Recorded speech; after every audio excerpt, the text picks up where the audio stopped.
by knockout, only one defeat, Willie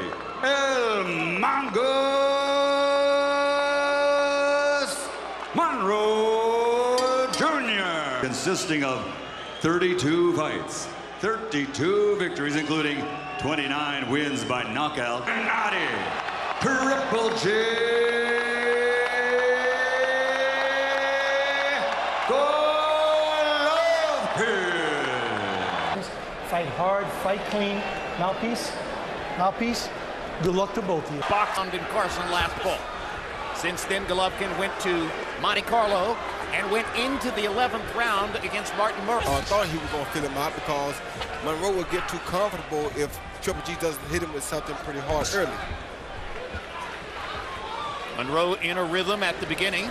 Now Golovkin begins to open up and fire some heavy shots. And there's a hard right hand by Golovkin. Knows what it is to be hit with a brick. That's his only loss, Willie Monroe Jr., and basically every top fighter who's come up.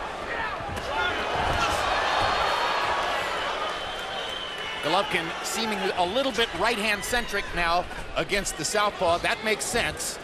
Landed some pretty good punches. Golovkin just missing to the side of Those shots without wasting much energy, turning his shoulder. Good defense and great offense, Max. He's using the great punches and using his head movement to avoid being hit by the big shots. Stop. Nobody punch. Step away from each other. we're mostly Golovkin offense. Like Chocolatito on the undercard, who scored a sensational second-round knockout against Sosa. Golovkin is a precision knockout artist. He's not only heavy-handed, he's skillful and precise. Oz at the body shot to the belt line by Golovkin. Left hook. Beautiful left hook by Golovkin. The biggest problem Monroe has is he hasn't hit Golovkin with anything, like Max said earlier, to slow Golovkin down power. You have to be able to hit him, or he can just have free-range target practice. And when he can have free-range target practice, that's what happens. Down goes Monroe. He trapped him in the corner, fired one shot to the cheekbone, and down went Willie Monroe. Are you okay? A little extra time here. Yes, but you can't let Golovkin have free-range target practice at you because he's going to catch you sooner or later. Oh, Golovkin had a wide-open shot with a left hook and missed it. He could have brought a finish to this if he had landed that punch. Once again, traps Monroe in the corner. And Monroe's still weary on his feet, and Golovkin won't give him room to think. He's constantly keeping the pressure on. Down goes Monroe for the second time. We've got a minute still to go in round number 2. Golovkin trying. Of course they are, Jim. They came to see the knockout artists, and they're seeing them. Golovkin's got 46 seconds left in the round. Oh, good shot by Monroe. The best shot that Monroe's landed this fight is that left uppercut. And another one. Lands a second left uppercut. And Gennady shakes it off and comes back.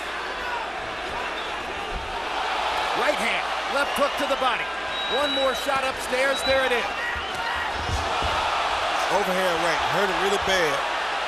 But Gennady's being very careful because he knows that Monroe is trying to catch him as well. Not just tying him up, throwing punches back. 10 seconds to go in the round. Willie Monroe gets a momentary edge there as Jack Reese warned on the low blows. And Golovkin with one more rally. Golovkin stalking and followed this jab with a beautiful left hook to the head. You saw that coming because he was allowing Golovkin to stalk without any pressure or without any worry of being punched back. Anytime Golovkin can stalk like this, he's bound to catch you with something big soon. Beautiful left hook right on the button, sent Monroe down. In knocking Monroe down twice, Golovkin landed. Yes, the left hook did do the most damage, and it's mainly because when Monroe throws his left hand or his right hook, he kind of stays high, Jim. And you saw it in the first round. I didn't mention it, but I saw it in the first round that the left hook could be a problem. Combination possible because his head stays up and his hands go down. Yeah, he counters the right hook from Monroe with his own left hook. I really didn't see Monroe land much of anything until Triple G hurt him. And now Monroe was hurt. I don't think it's that Monroe was hitting him with anything hard. He wasn't hitting him much, period. Triple G's defense has looked really good tonight. His defense is really good, but Monroe has to start putting some power on punches to get respect, or he won't be in this fight long. There you go. Yeah. As I said, a couple of good body shots by Monroe. Golovkin has been looking to the body this round, now throws 2 upstairs. Put you down. You have to make him respect you, or he'll continue to walk through your punches until he gets the knockout. Monroe getting his best offense in since Triple G hurt him. Because he's not moving around away from Triple G anymore. He's just saying, if you're gonna hit me, I'm gonna hit you back at least. And you gotta watch that left hook from Triple G, because Triple G trying to set it up again. Golovkin obviously believes Monroe can't hurt him, and he may be right about that. We know Golovkin took a couple of punches from Rubio and Curtis Stevens. Monroe is not as big a puncher as those guys. No, but these are not pity pats he's been throwing this round so far, Monroe. Landed for Gennady. Another straight right hand lands for Gennady. Leaping in to try to get in a left hook. And Monroe actually would do better if he just sit down and fight and quit moving, because when he comes up high to move, is when he gives Gennady a chance to hit him with a big working for you. Stop moving and fight. Stop punching. Monroe. Eddie Murphy is ringside. But there are no jokes in the ring. Golovkin in the 3rd round, 24 out of 56. I think 30-25, Gennady Golovkin. You got to give him a 10-7 round for the 2 knockdowns in round number 2, Jim. So, that gives him a real big lead on the scorecards. If he isn't made, Gennady Golovkin just out-banging Willie Monroe. Willie would be smart, just like Roy said. It is that Golovkin makes a big ring small by cutting it off. And that's the reason that Monroe has been on the ropes and in the corner. Although, Roy, as you said, now that he's bunkered down and started to fight in the middle of the ring, he's had more success. Well, those little punches, as we saw against Daniel Gill, Gennady will walk through those little punches. Those are big shots Monroe's hitting Golovkin with. That's exactly right. That's exactly right. He got to do that. And Gennady just looked at him and told him, come on. And sometimes that can be a confidence taker.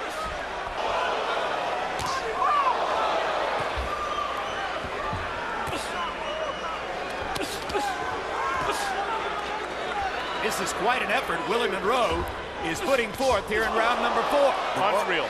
Yeah, the Mongoose has a heart, Jim, and you knew that coming into the fight. If you let him get in the fight, he's going to make it very interesting. Just got to make sure he doesn't get caught with Gennady's head in this round. He's hit Gennady Golovkin with 7 or 8 clean headshots with real stuff on him. Well, he's only got 6 knockouts among his 19 wins. But he told us we shouldn't be terribly shocked that Golovkin is able to take his punch. Round 4 was a Herculean effort for Willie Monroe. 3 of them. That was something new. And Harold Letterman gave that round to Willie Monroe. I agree with Harold. I mean, uppercut lands for Golovkin. Seemed to hurt Willie Monroe. Maybe academic, but... Hook high on the top of the head, hurt him really bad, Jim. To hunt, he gets caught every time. You can't let Golovkin just stalk you and hunt you like this. Look at the hard left hand by Monroe. I mean, Monroe is hitting Golovkin with shots where Golovkin's head is snapping and the sweat is flying. And Golovkin is in a fight, don't get it twisted, but you can't let him just come at you free range or free will. Monroe that he didn't counter back. That was another one. Good 1-2 combination from Monroe. It's up to like 24 real hard headshots Golovkin has taken in the last couple rounds. And Monroe has abandoned the body attack, but he should have. This is where Golovkin has done damage before. Hard shot by Monroe. You see Jim, Monroe fighting off the ropes now. Yeah, but those pity pat punches will get him caught with a big shot if he's not careful. And you don't want to swap a pity pat shot or 2 pity pats for 1 big shot. Him. Hard right hand. You see, Monroe has to deliver the same thing to Golovkin. You can't allow Golovkin just to keep punching. And instead of really working the body, and it may have preserved Monroe's legs for this point in the fight. In the last minute or so, Golovkin seems to have remembered that out of 226, 47%. Monroe, about half as many, 56 out of 169. Golovkin took over the punch count leadership in the last round again. Hurt him with a right hook. Right uppercut hurt him really bad, John. He's wobbled Monroe again. Yeah, right uppercut. He's got him against the ropes. Oh, right uppercut hurt him really bad, and the hook just hurt him even worse. He's out of here. Third knockdown. There were 2 knockdowns in the second round, and now he knocks him down for the third time here in the 6th. 7, 8, 9, 10. You just beat it. You just beat it. His legs are gone. Yes, thank you. Yeah. Willie Monroe says to Jack Reese, I don't want to continue. He said, I'm done. And he was. 6th round technical knockout for Gennady Golovkin. Here you see Головкин coming in hunting through a right uppercut, followed by a left uppercut to the neck, an overhand right to the top of the head. That hurt him really bad. Missed him with a left hook. Came back with another overhand right that hurt a little bit after taking a jab. And this is what I meant by when I said you don't want to give a pity pat to take a big punch. So he took he gave a jab to take a big shot. Then that left uppercut hurt him really bad right there. Followed by that left hook right there, right behind the ear. That really was the finishing punch to me. The punch. Then Triple G, knowing he had his opponent done, threw overhand right followed by a left hook. Now he smells blood. He's on the attack, and he will not let up because he's relentless once he starts that attack. Knockout number 20 in a row. As referee Jack Reese has to call a halt to the contest. The winner by TKO victory and still undefeated.